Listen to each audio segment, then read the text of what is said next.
नमस्कार दोस्तों। मैं हूं आपका दोस्त, आपका होस्ट आर के, और आप देख रहे हैं आर के ट्रेडिंग। दोस्तों, देखिए, एक सवाल आया है आप लोगों की तरफ से। बहुत ही अच्छा सवाल है। बहुत सारे लोगों के कंफ्यूजन भी होते होंगे उस सवाल पर।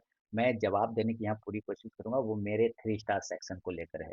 3 स्टार में जो मैं 3 स्टॉक्स 1 डे बिफोर देता हूँ बाइंग और सेलिंग के लिए, उसमें किस तरह से एंट्री लेना चाहिए, ये मैं आपको यहाँ पे बताने की कोशिश करता हूँ। लेकिन सबसे पहले मैं अपने उस व्यूअर का सवाल आपको यहाँ पे दिखा दूँ। देखिए, उन्होंने यहाँ पे लिखा है, ये जूम कर देता हूँ तो पढ़ने में आएगा। आज ही भेजा है उन्होंने। सर, जो आप डेली 3 स्टॉक्स देते हो उसमें ट्रेड कैसे करें? मैंने कभी किया नहीं, मैं इंडेक्स में ट्रेड करता हूँ, थोड़ा गाइड करो प्लीज। यानी ये इंडेक्स में ट्रेडिंग करते होंगे और बैंक निफ्टी में करते होंगे, निफ्टी में करते होंगे, है ना। और इसलिए इनको इक्विटी के बारे में नहीं मालूम, क्योंकि ये हो सकते हैं नए भी हो। मुझे पता नहीं, इन्होंने नहीं लिखा ये कितने साल से कर रहे हैं, महीनों से कर रहे हैं। लेकिन उम्मीद है ये हो सकता है ज़्यादा टाइम अभी ना बीता हो। खैर, कोई बात नहीं, हम उस पे नहीं जाएँगे। हम इनके उस सवाल को क्लियर करने की कोशिश करेंगे कि 3 स्टार में जो मैं 3 स्टॉक देता हूँ, उसमें आपको एंट्री कैसे करना चाहिए। तो जैसे देखिए, मैं एक एग्जांपल लेता हूँ। एक स्टॉक्स जैसे मैंने कल 3 स्टार का बात करें तो एमजीएल दिया, ठीक है। एमजीएल क्या दिया? एमजीएल, ठीक है। या फिर या दूसरा स्टॉक दिया था अडानी पोर्ट। चलिए अडानी पोर्ट का ही एग्जांपल लेते हैं, क्योंकि अभी वो हॉट टॉपिक स्टॉक है ना। तो अभी देखिए, अडानी पोर्ट के मैंने 2 लेवल आप लोगों को दिए थे, बाय और सेल का, जैसा मैं हमेशा देता हूँ। आप भी सुनिए जो आपका सवाल है, जिनका भी सवाल है। मैंने बाइंग बोला था कि भाई आपको 1136, क्या 1136 के ऊपर निकलेगा तब आपको बाय करना है, ये बाइंग लेवल था। और जो सेलिंग लेवल था, वो सेलिंग लेवल था 1120 के नीचे आपको बेचना है। क्लियर है? बाइंग लेवल की तरफ में अगर मैं टारगेट की बात करूं तो मैंने टारगेट आपको बताए थे 1142 रुपए का, ठीक से लेके 1142, उसके बाद 1148, उसके बाद 1154 रुपए, ये फाइनल टारगेट मैंने बताया था। और सेल साइड का जो मैंने टारगेट बताया था, वो बताया था मैंने 1114, 1114, और ये था 1108, और दूसरा था 1102 रुपए का। क्लियर हो गया? मैंने क्या कहा था आपको? साथ में मैं ये बोलता हूँ कि शुरू के 5 मिनट बिल्कुल भी आप ट्रेड को अवॉइड करिए, उसके बाद ही स्टॉक बाइंग या सेलिंग लेवल को एग्जीक्यूट करें तो ट्रेड करें, अदरवाइज उस ट्रेड को अवॉइड कर दीजिए। ये रीजन क्यों? देखिए, अडानी पोर्ट का एग्जांपल लेता हूँ। मैंने बोला 1120 के नीचे आपको बेचना है। तो 1120 कहाँ पे आता है? आप देखिए, यहाँ पे ध्यान से देखिए, 1120 आता है। 1120 कहाँ पे आ गया?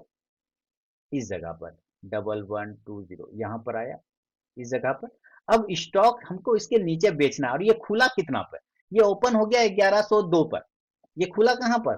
1102 पे। ध्यान से सुनिएगा, ये ओपन कहाँ हुआ? 1102 पे। ये 1102 का भाव है, ठीक है। ये 1102 का भाव है, ये यहाँ पे खुल गया। अब मैंने फाइनल टारगेट आपको क्या लिखा था? ध्यान से देखिए, मैंने सेल साइड का फाइनल टारगेट क्या लिखा था? 1102 रुपए का ही तो फाइनल टारगेट था। अब ये मेरे फाइनल टारगेट पे ही ओपन हो गया। क्या हो गया? फाइनल टारगेट पर ही ओपन हो गया। तो हम इसको क्या करते हैं? अवॉइड करेंगे, यानी सेल साइड में मेरे लिए इसमें कुछ नहीं बचा। सेल साइड में कुछ भी नहीं बचा। अगर ये फर्स्ट टारगेट के नीचे भी ओपन होता ना, तो भी हम इसको अवॉइड करते हैं। ध्यान से सुनिए, अगर ये फर्स्ट टारगेट के नीचे भी ओपन होता है, 1114 के नीचे भी ओपन होता तो मैं इसको अवॉइड अवॉइड करता। मैं कोशिश करूंगा 1120 के नजदीक ही बेचने का, क्योंकि मेरा यही एंट्री प्राइस है और इसी में मेरा स्टॉप लॉस छोटा भी बनेगा। तो मैं कोशिश करूंगा हमेशा 1120 के नजदीक बेचने का।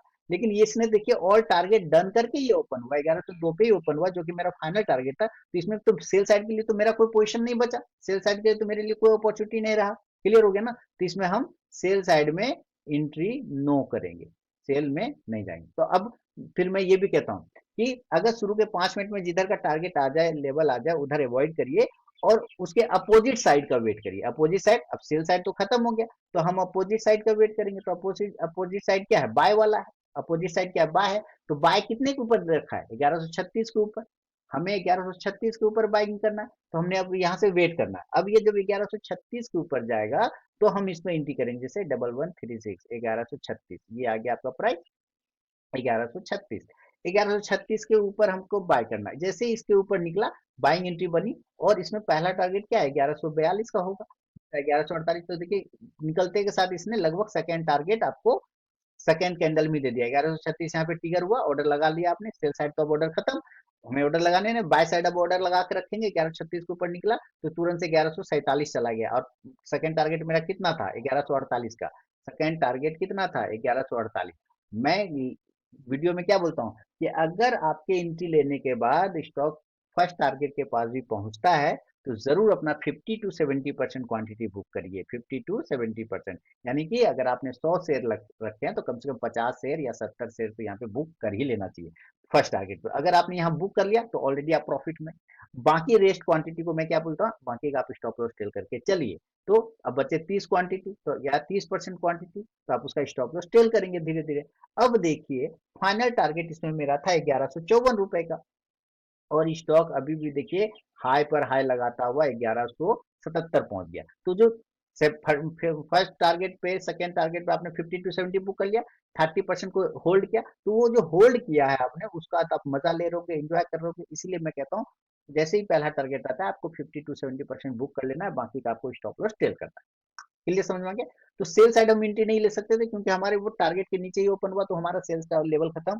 उस तरफ का टारगेट जिधर का आ जाए शुरू के 5 मिनट में उधर हमें अवॉइड करके चलना है, उसके अपोजिट फिर वेट करना है। तो यहाँ पे वेट किया तो हमारे इधर का भी काम हो गया। अब दूसरा स्टॉक है जैसे कि एमजीएल का है। इसमें उम्मीद है कंप्लीट, अब मान लेते हैं यही बाय साइड में ही ये ऊपर गैप अप खुल जाता, अब सारे टारगेट डन कर देता, तो हम इधर भी एंट्री नहीं करते, फिर हमारा इधर भी एंट्री नहीं होता, फिर हम सेल साइड का वेट करते, अपोजिट का वेट करते। बात समझ रहे हैं? इसलिए आपको ध्यान रखना है। अब जैसे कि एग्जांपल लेता हूं, और देखिए 3 स्टार में 3 स्टॉक्स देता हूं, 3 स्टार में 3 स्टॉक्स देता हूं। कभी भी आप एक स्टॉक पे ट्रेड ना करें, याद रखें। अगर आप 3 स्टार में ट्रेड करते हैं तो इसका मूल फंडा सबसे पहले यही है कि मेरा तीनों स्टॉक अलग अलग सेगमेंट से रहता है। जैसे टाटा मोटर्स दिया था, वो मेरा ऑटो से था। अडानी इंटरप्राइजेस दिया था, सॉरी अडानी पोर्ट दिया था, ये पोर्ट वाले से था, आप समझ रहे हैं, इंफ्रा वाला। एमजीएल दिया था तीसरा, ये गैस वाला था, है ना, एनर्जी, गैस एनर्जी। तो ये तीनों अलग अलग सेक्टर्स हैं। तो सबसे पहली बात, आप किसी एक पर अगर पैसा लगाएंगे या एंट्री करेंगे तो हो सकता है उस दिन वो सेक्टर ना चले, हो सकता है ना। तो आप क्या कहेंगे, अरे सर मैंने लिया, जो स्टॉक मैं लेता हूँ वही नहीं चलता है। आपका 2 स्टॉक मैंने नहीं लिया तो वो दोनों चला गया, और जो लिया मैंने नहीं चला, वो इसलिए क्योंकि उस दिन उस सेक्टर का दिन नहीं था, इस वजह से वो नहीं चला होगा। तो अगर आपको एंट्री करना है तो मैक्सिमम 3 जो रहता है तीनों में करिए एंट्री, अदरवाइज 2 में तो कम से कम करना ही चाहिए। बात समझ में आ रही है?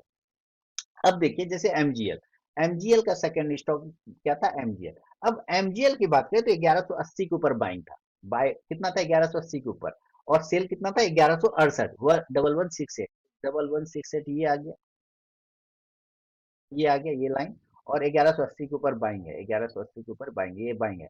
अब शुरू के 5 मिनट में बोलता हूँ क्या, ट्रेड को अवॉइड करिए, यानी कि शुरू के 5 मिनट में आपको कोई एंट्री नहीं लेना है। लेकिन अगर शुरू के 5 मिनट में ही सारे टारगेट आ जाए जिस तरफ का, उधर अवॉइड करना है। तो इसमें क्या किया कि नीचे खुला, लेकिन टारगेट तो दिया नहीं, नीचे ही आया, आया नीचे ही, और हमारा जो एंट्री सेलिंग साइड का एंट्री प्राइस उसके नीचे क्लोज कर गया, लेकिन टारगेट नहीं आया। इसके अंदर इसमें अपॉर्चुनिटी है, तो हमारी यहाँ पर एंट्री बनती है। और नीचे सेल साइड के लिए टारगेट कितना था, पहला टारगेट था 1162, दूसरा टारगेट था 1156, और तीसरा टारगेट था 1150। ये दो तीन टारगेट थे। इसने कितना तक का लो लगाया, देखिए इसने एंट्री किया सेल साइड में, इसने लो लगाया 1153 का। कितने का लगाया, 1153। फाइनल टारगेट कितना था, 1150, तो 3 पॉइंट से बचा। लेकिन यहाँ से 2 टारगेट मिल गए। इसीलिए अगर आपने फर्स्ट टारगेट या सेकंड टारगेट में 50 to 70% क्वांटिटी बुक किया होगा, अब वैल्यू समझ में आ रहा है क्यों बोलता हूँ 50 to 70% क्वांटिटी बुक करने। अगर 50 to 70% क्वांटिटी यहाँ पर अगर आपने एंट्री लिया, अब यहाँ पे एंट्री बन गई, क्योंकि प्राइस एंट्री प्राइस के पास में ओपन है, माने सस्टेन कर रहा है, और अभी टारगेट आया नहीं है, तो हम उसके नीचे ट्रेड मारे तो फर्स्ट टारगेट आ गया, सेकंड टारगेट गया। 50 to 70% आपने बुक कर लिया, बुक करने के बाद रेस्ट क्वांटिटी को आपने ट्रेल कर लिया या कॉस्ट टू कॉस्ट कर दीजिए। मैं कहता हूँ बाकी का आप स्टॉप लॉस ट्रेल कर लीजिए या कॉस्ट टू कॉस्ट कर लीजिए। कॉस्ट टू कॉस्ट करते तो भी 50 to 70% का प्रॉफिट जेब में रहता। अब इधर का काम हो गया, हमें अब इधर एंट्री नहीं करना, अब एंट्री करना है हम बाय साइड में देखेंगे कि भैया अब जब ये 1180 के ऊपर जाएगा तब हम करेंगे। अब इसमें दोबारा कूदने नहीं लगना, क्यों, क्योंकि इसने जो यहाँ पर लाया है सेल साइड में, ये जो प्राइस आप कहेंगे कि सर ये फिर आ गया स्टॉक में, बेच दे क्या, नहीं। आप इधर से जाने के बाद इसने अपना काम कर लिया ना, अब इसमें आपको अवॉइड करना है। बात समझ रहे हैं? कैसे एंट्री लेना है 3 स्टार सेक्शन में, तो ये सारी चीजों को आपको थोड़ा समझना होगा, और कोशिश करना है दोस्तों कि थोड़ा सा फ्लक्चुएशन को शांत होने दीजिए। आप अगर फ्लक्चुएशन को थोड़ा शांत होने देंगे ना, तभी आप एंट्री कर पाएंगे। और जिधर का टारगेट आ जाता है शुरू के 5 मिनट में, उधर थोड़ा अवॉइड कर लीजिए, बाकी आप मस्ती में रहिए। ठीक है ना? उम्मीद है कंफ्यूजन क्लियर हो गया होगा जिनका भी सवाल था, और बाकी लोगों का भी। पसंद आया तो जरूर फीडबैक करें, कमेंट करें।